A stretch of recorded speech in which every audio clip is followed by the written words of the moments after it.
When it comes to cyber warfare, we have more to lose than any other nation on Earth.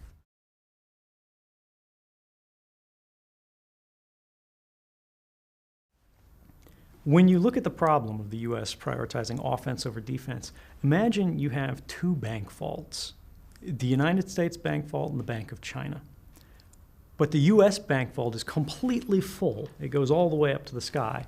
And the Chinese bank vault or the Russian bank vault or the African bank vault or whoever the adversary of the day is, theirs is only half full or a quarter full or a tenth full. But the U.S. wants to get into their bank vault, so what they do is they build back doors into every bank vault in the world. But the problem is their vault, the U.S. bank vault, has the same back door. So while we're sneaking over to China and taking things out of their vault, they're also sneaking over to the United States and taking things out of our vault. And the problem is because our vault is full, we have so much more to lose. So in relative terms, we gain much less from breaking into the vaults of others than we do from having others break into our vaults. That's why it's much more important for us to be able to defend against foreign attacks than it is to be able to launch successful attacks against foreign adversaries. I think the public still isn't aware of the frequency with which sort of these cyber attacks, as they're being called in the press, are being used by governments around the world, not just the U.S.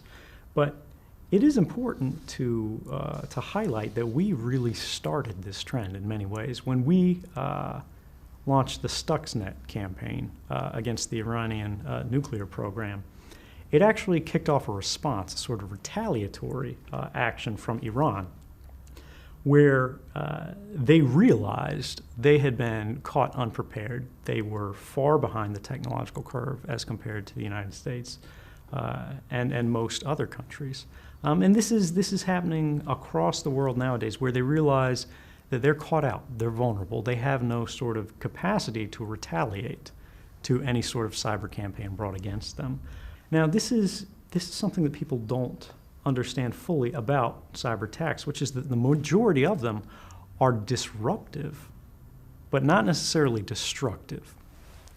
One of the key differentiators with our level of sophistication and nation-level actors is they're increasingly pursuing the capability to launch destructive cyber attacks, as opposed to the disruptive kinds that you normally see online through protesters, through activists, denial of service attacks, and so on.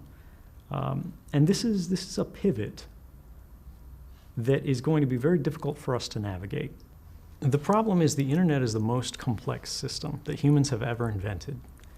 And with every internet-enabled operation that we've seen so far, all of these offensive, operations, we see knock-on effects. We see unintended consequences. We see emergent behavior where when we put the little evil virus in the big pool of all our private lives, all of our private systems around the internet, it tends to escape and go Jurassic Park on us.